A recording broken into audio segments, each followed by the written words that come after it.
Therapy का काम सिर्फ आपको अच्छा लगाना नहीं है, थेरेपी का काम है आपको ठीक करना।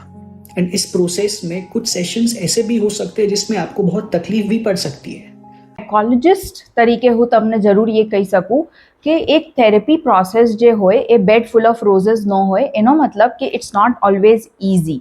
It is challenging, it is difficult and it is an uncomfortable journey. બહુ લોકો એવું કહે છે કે આપણે થેરેપિસ્ટ પાસે જઈએ યા થેરેપીમાં જઈએ તો આપણને સારું લાગે છે. યસ, ઓફકોર્સ સારું લાગશે, બટ એ ઇવેન્ચ્યુઅલી થશે. But you have to be a part of this uncomfortable journey. Therapy difficult emotions and મેમરીઝને ફેસ કરવાનું એક પ્રોસેસ હોય છે. ત્યારે આપણે થેરેપીમાં જઈએ તો આપણને ડિસ્કમ્ફર્ટ ફીલ થશે, બિકોઝ કે આપણને એવા પ્રશ્ન પૂછવામાં આવશે જે આપણને હેલ્પ કરશે કે આપણે જે પુરાના મે બી સિચ્યુએશન્સ છે, મે બી મેમરીઝ છે, મે બી ઇમોશન્સ છે જેનાથી આપણે પીછો છોડાવતા હોઈએ છીએ ને રિવિઝિટ કરવાનું. It can be difficult but trust me, it helps.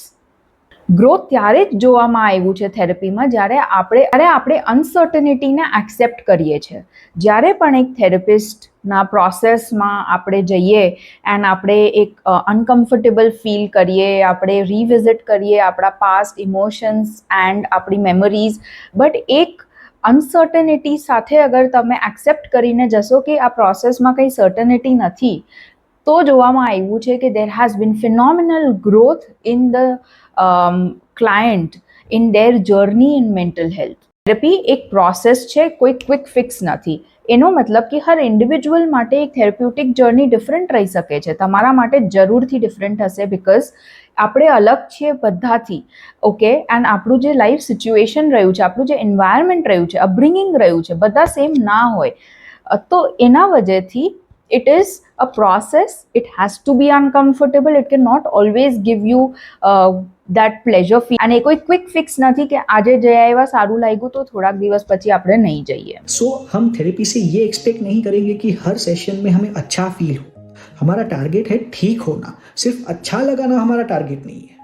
આ બધા પોઈન્ટ્સ એઝ અ સાયકોલોજિસ્ટ હું તમને એટલે કહી રહી છું કે ઘણા લોકો હોય છે જે ઘણા વર્ષોથી વિચારતા હોય છે વેધર થેરેપીમાં જવું જોઈએ કે ના જવું જોઈએ, યા મારા માટે સુટેબલ હશે કે નહીં.